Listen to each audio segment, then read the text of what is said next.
Hello, so this is our OpenGL major assignment.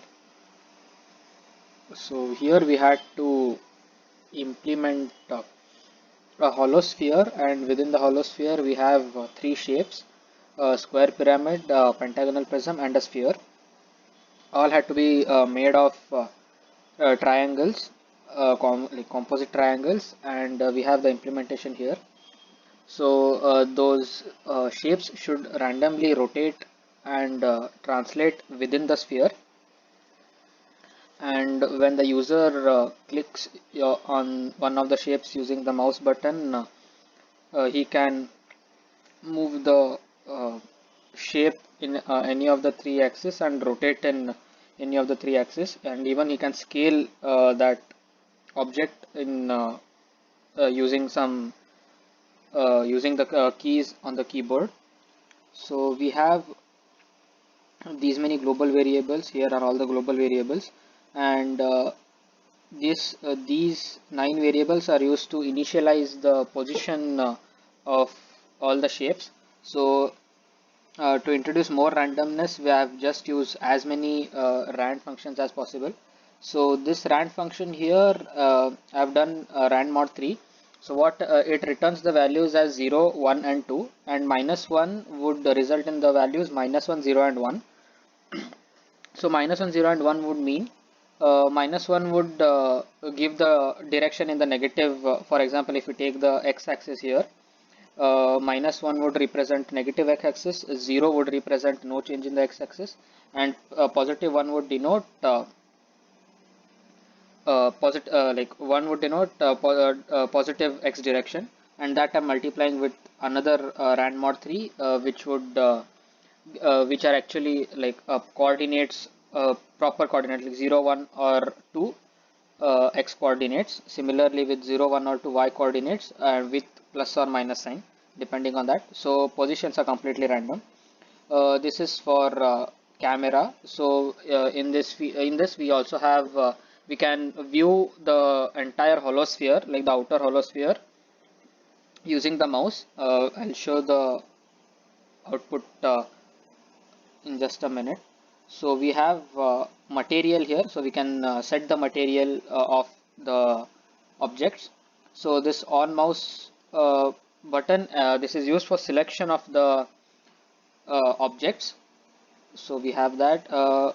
My mouse function is for rotating, like controlling the camera using the mouse. My keyboard function is for doing operations on the objects after selection. So as you can see, we have A, it moves in negative x-axis, D moves in positive x-axis, W moves in positive y-axis, S moves in negative y-axis, E moves in positive z-axis, Q moves in negative z-axis. X, it will rotate the object around x-axis, like the local x-axis. Y will rotate it around the local y-axis, Z will rotate it around the local z-axis. P would scale it up by 0.2, a factor of 0.2 in all the axes. M would scale it down. Here we have one additional feature of R, like once we rescale it, and if you want to get it back to the original shape, once we press R, it will rescale everything to 1. So like it will rescale it to the original dimensions. So similarly for all the shapes. So object selection here, 1 represents the first step, first shape, second represents the second shape, 3 represents the third shape. So we have this function here. Update shapes, this is used for random motion. So as I told, I have introduced as random motion as possible here. So when we select an object, its random motion should stop. So if condition takes care of that.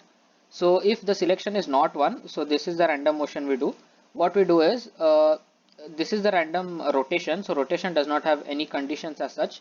So here I have done rand mod 2. Just it will give you the values 0 or 1. So we have here we have given the choice of whether to choose to rotate around y-axis, x-axis, or z-axis. So by chance, if all the rand outputs are 1, we would rotate it around all the axes, or depending on if it's 1 0 1 we would rotate around y and z, if it's 0 0 0 we rotate around nothing.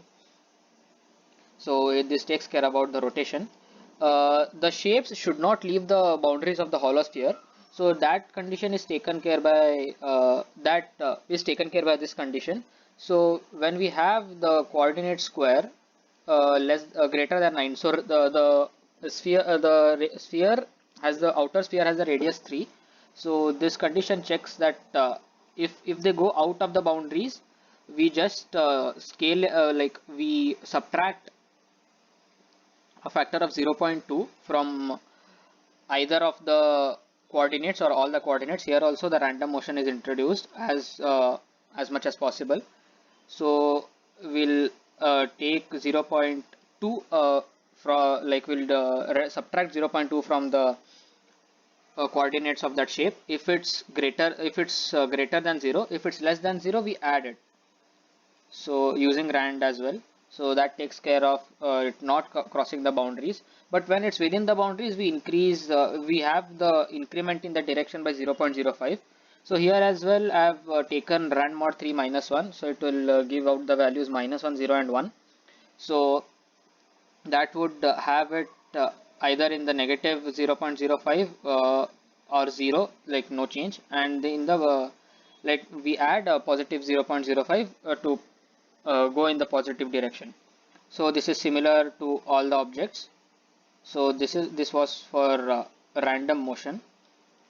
So this is the outer sphere, and this is the shape sphere. So one of the shapes here is sphere. So here is the code for rendering sphere. This is the code for rendering square pyramid. This is the code for rendering pentagonal prism. And the all these functions are called in the display function. So here we have enabled stencil buffer. This helps us to select the objects. So here we have assigned the shape one particular index. So here the sphere is assigned the shape number 1. Then square pyramid is assigned the number 2, and pentagonal prism is assigned the number 3. And we have set some material here as well using the function which was shown above. And here we rotate it randomly, and here we translate it randomly, and even we scale it randomly when the user has the option to do so. So this is the display function, and this is the main function. Here we have called a display and the on motion to control the camera. This is to update the random motion, and here is the keyboard function for the user to apply some transformations on the shape.